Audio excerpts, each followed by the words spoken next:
Ce qui est passionnant au-delà de l'aspect formel du métier, c'est la relation qui va s'établir avec le propriétaire et leurs animaux. Parce que ce métier ne demande pas simplement d'aimer les animaux, il demande aussi d'aimer le contact humain.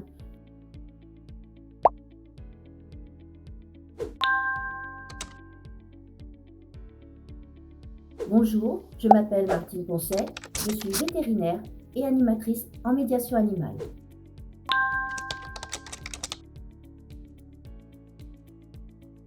L'auxiliaire vétérinaire exerce sous l'autorité du vétérinaire. Il est tout à la fois secrétaire médical, aide-soignant.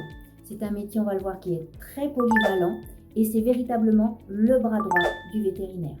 Il peut ainsi assister le vétérinaire lors d'une opération, en préparant et désinfectant le matériel, mais aussi en l'aidant au cours de l'opération elle-même, en surveillant lors de l'opération et en post-opératoire les paramètres vitaux des animaux opérés, en restant vigilant à leur côté jusqu'à leur réveil, en salle de réveil. Il intervient aussi dans la réalisation des pansements et il suit les animaux lors des hospitalisations et assure leurs soins, toujours sous contrôle vétérinaire. Pendant les consultations, il peut être amené à assurer les contentions, mais également à participer au prélèvement de sang, d'urine. Il peut aussi réaliser des examens complémentaires comme des analyses biochimiques, des radiologies. À ce niveau, son rôle est très important.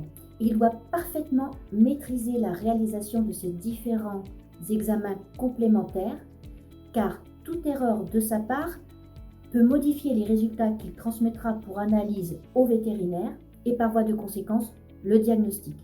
Il va aussi assurer l'entretien du matériel et la gestion des consommables. Il organise l'emploi du temps du vétérinaire entre consultation et opération. Il accueille les clients pour les consultations, pour les opérations, vérifiant que toutes les consignes ont bien été respectées pour la bonne réalisation et la sécurité des actes opératoires. Il enregistre l'entrée des animaux, gère les fichiers animaux clients qui permettront de garder l'historique des soins de chaque patient. Il gère tout ce qui a trait à la comptabilité, à la gestion des stocks, entre commandes, inventaire, réception de livraison, mise en rayon, étiquetage, etc. Il s'occupe également de la vente de produits d'hygiène, d'accessoires, d'aliments, d'antiparasitaires externes, du remplissage des documents administratifs et de la délivrance d'ordonnances, toujours sous contrôle du vétérinaire. Il peut aussi apporter des conseils aux clients. Et pour une grande part, et ça il ne faut pas l'oublier, il assure le ménage, l'hygiène de la structure au quotidien.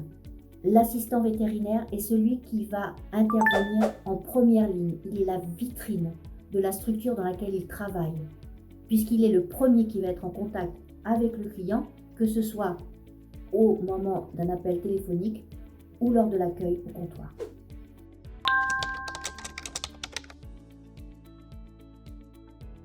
Ce qui est passionnant au-delà de l'aspect formel du métier, c'est la relation qui va s'établir avec le propriétaire et leurs animaux. Parce que ce métier ne demande pas simplement d'aimer les animaux, il demande aussi d'aimer le contact humain. Parce qu'on va être là pour accompagner et participer à des moments de joie, mais aussi pour accompagner dans des moments difficiles, voire vraiment très difficiles. C'est aussi un métier de confiance, un métier de respect, au travers d'un travail en équipe qui doit être absolument solidaire.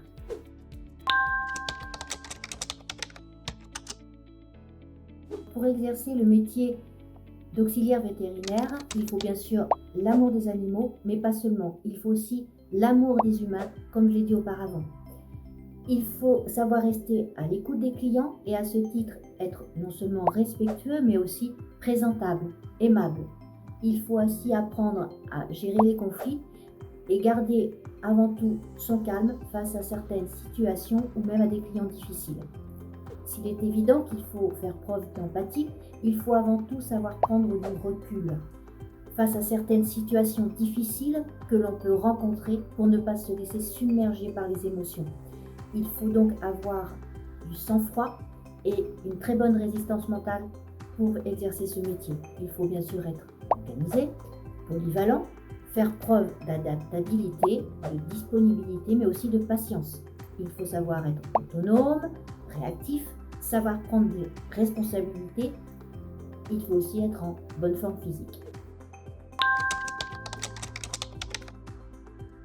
L'auxiliaire vétérinaire peut bien sûr travailler en structure vétérinaire, que ce soit en cabinet, en clinique ou en centre hospitalier, mais il peut aussi travailler dans des refuges ou des dispensaires par exemple. Avec complément de formation, voire un petit peu de spécialisation, il est possible de travailler au sein de parcs animaliers, de fermes pédagogiques, d'animalerie, voire aussi de laboratoires vétérinaires. Alors, il faut prendre conscience que c'est un métier qui est très demandé et qu'il ne sera pas toujours facile dans un premier temps d'obtenir un CDI, mais plutôt des remplacements sous la forme de CDD. Mais c'est aussi très important parce que ces remplacements, ces CDD vont vous permettre d'acquérir une expérience qui fera la différence lorsque vous rechercherez un emploi sous la forme de CDI. Avec la formation, on termine à ce qu'on appelle un échelon 3, mais il existe 2 échelons supérieurs qui sont auxiliaire vétérinaire qualifié ou AVQ échelon 4 et auxiliaire spécialisé vétérinaire ou ASV échelon 5. Pour accéder à ces qualifications, on a 2 possibilités. Soit par la formation ADFORM, première année pour AVQ, deuxième année pour ASV, ou alors par validation des acquis de l'expérience professionnelle que l'on appelle VAE, après une expérience professionnelle ou bénévole de plus de 3 ans équivalent temps plein, acquise en cabinet, en clinique ou en centre hospitalier vétérinaire. Il sera demandé à la personne qui veut présenter la VAE de proposer un mémoire afin de valider cette VAE pour le passage en échelon 4 ou en échelon 5. Et cette validation sera déterminée au final en fonction des tâches que le demandeur est capable d'effectuer réellement sur le terrain. On peut aussi se spécialiser sur un type d'animaux, comme par exemple les nacs, les animaux de rente, les chevaux, les animaux sauvages, et devenir soigneur animalier dans un haut zoo, ou même travailler dans des réserves naturelles ou en animalerie. Le métier d'auxiliaire vétérinaire n'est pas un métier facile tous les jours et il peut même se montrer rébarbatif, surtout si on n'aime pas le ménage, parce qu'il faut prendre conscience que c'est une activité qui prend un temps important dans la journée de l'auxiliaire vétérinaire. Alors c'est avant tout un métier de passion qu'il ne faut pas idéaliser si on ne veut pas être déçu. C'est pourquoi je conseille à toutes les personnes qui veulent se lancer dans cet apprentissage de faire avant tout un stage pour bien prendre conscience de ce qui les attend dans ce métier. Il ne faut pas être rebuté par certains animaux, surtout avec le développement récent des nacs. On peut être confronté à des rats, à des araignées, à des serpents par exemple.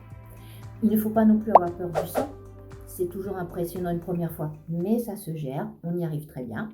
Il faut prendre aussi conscience qu'on est souvent debout et que les efforts physiques ne sont pas rares quand il va falloir par exemple manipuler ou contenir un animal qui peut faire parfois un certain poids. Il faut aussi prendre des précautions par rapport au risque de zoonose, c'est-à-dire les maladies que les animaux peuvent transmettre aux hommes, ainsi que face au risque de morsure ou de griffure quand on se retrouve confronté à un animal qui va être apeuré, malade, blessé ou même tout simplement c'est un risque caractériel.